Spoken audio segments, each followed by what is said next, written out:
अंदर चला। छोड़ा हमरा अंदर के। चला।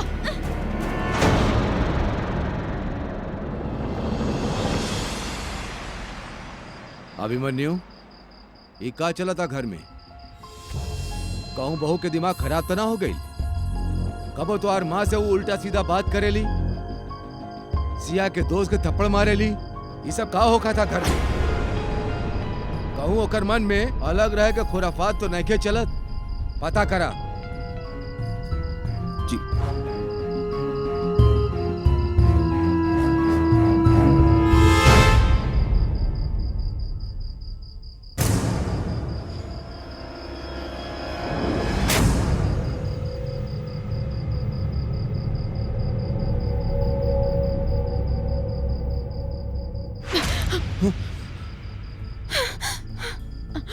Abhimanyu, I am sorry, I am so sorry. हम ठीक है, हम ठीक है, हम ठीक है, हम ठीक है।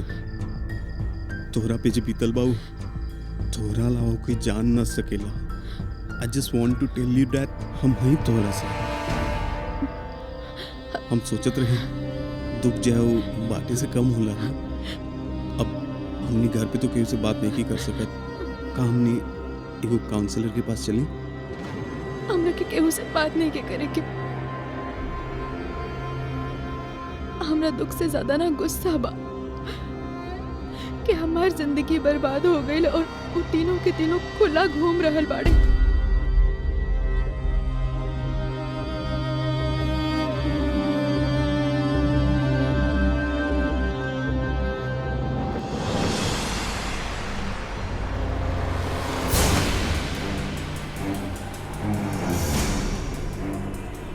हमरा दुख से ज्यादा ना गुस्सा बा कि हमार जिंदगी बर्बाद हो गई और वो तीनों के तीनों खुला घूम रहल बाड़े।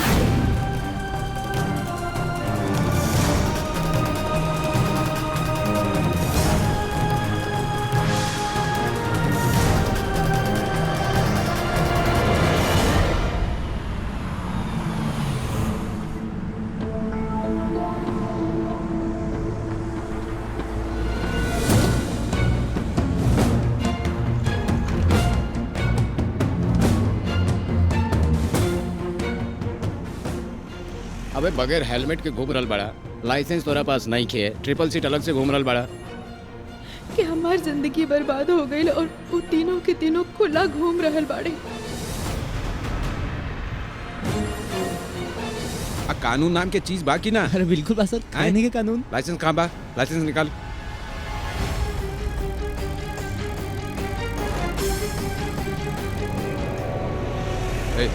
एक नाम लिख। सर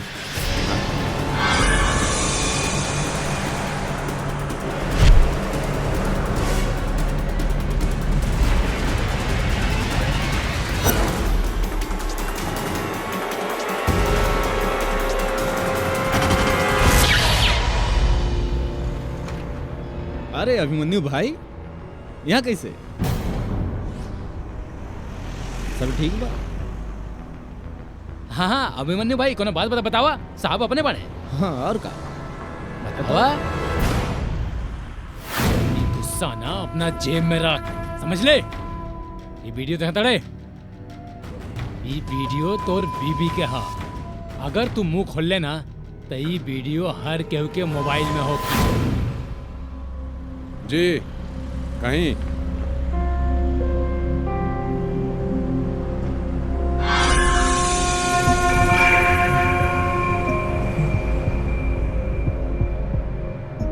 अरे मुंह से कुछ फूटी? कुछ ना सर, कुछ ना।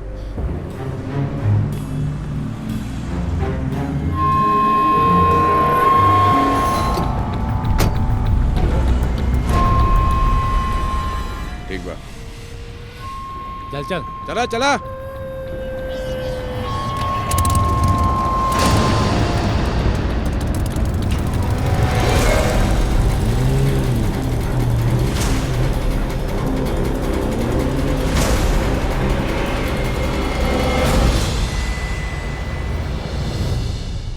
ए बेटा लाना ओनी से अचार आम वाला। ओ ओ ओ, ओ हाँ वो वाला। अचार नहीं के पता ही लगी के का हुई आगे जाके एकर।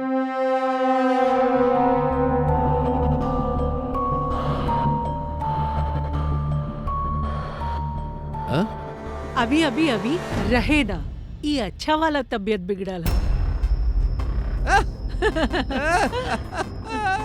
मतलब तू दादी बने वाला बाड़ू और हम दादा। अरे हम बुआ।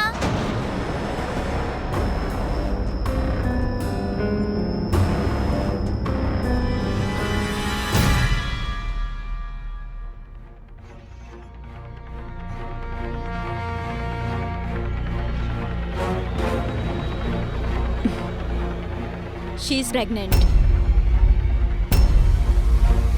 3 महीना से।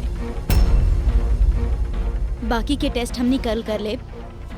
बाकी अपेक्षा तोहार हेल्थ बहुत खराब लग रहा बा। हम ब्लड टेस्ट ऑर्डर कर देले बानी। बाकी इतना कमजोरी बच्चा खातिर नुकसानदेह हो सकेला। आप फिक्र मत करी डॉक्टर साहब, अब से ही पूरा आराम करी, अच्छा अच्छा खाना खिलाई बेकरा। अभी कोई काम ना करी, सारा काम ई करी। फिर ठीक बा, हम अब चलत आनी। Take care. चलो बेटा।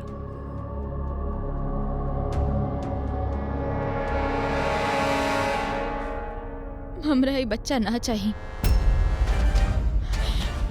3 महीना और 3 महीना पहले ही तो भइल रहे ना ये सब।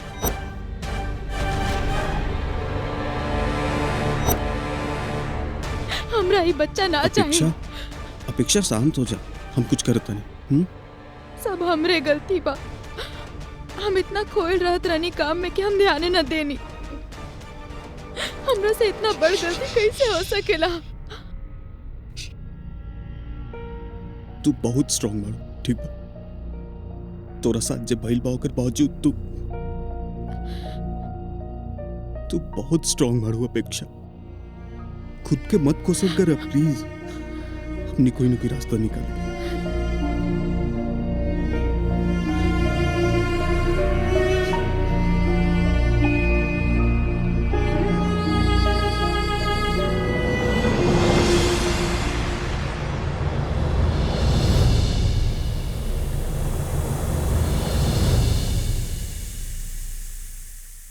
वाह माँ, खीर बनेले बाड़ू।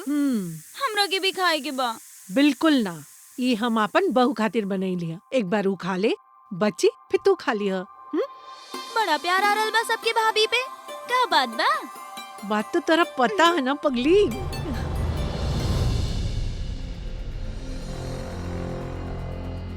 अबॉर्शन के तो कोनो गुंजाइश ही नहीं खे। अपेक्षा तो हर सारा टेस्ट बहुत खराब आइल बा। You are very weak. Haemoglobin कम बा। यूट्रस के वॉल्स बहुत थिन बा। अपेक्षा ऐसन में अबॉर्शन से तोहर जान के खतरा बा। अभिमन्यु देखा, ई बच्चा के बचे के चांसेस वैसे ही कम बा। ई बच्चा बच भी गईल त समझा मिरेकल होई।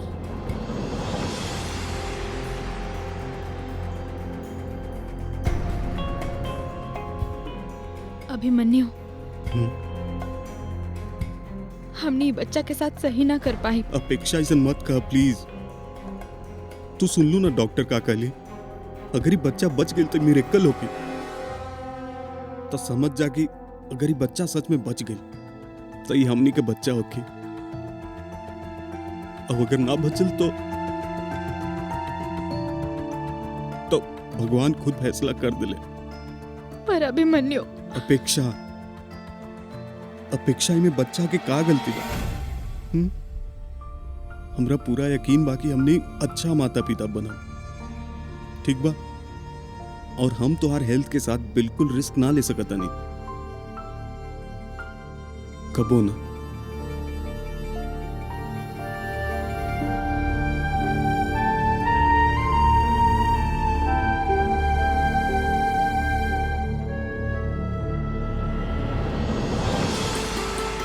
ला, हम अपन काम कर आई नहीं। ई का उठा ले लिया। अरे भाई, घर में पोता आवे वाला बा, तब बहू खातिर ड्राई फ्रूट्स लेके आइल बानी। और सुना ना, तोहरा खातिर भी लेके आइल बानी। कहिया चमक बढ़ जाई। चुप करी, घर में बच्चा लोग हैं।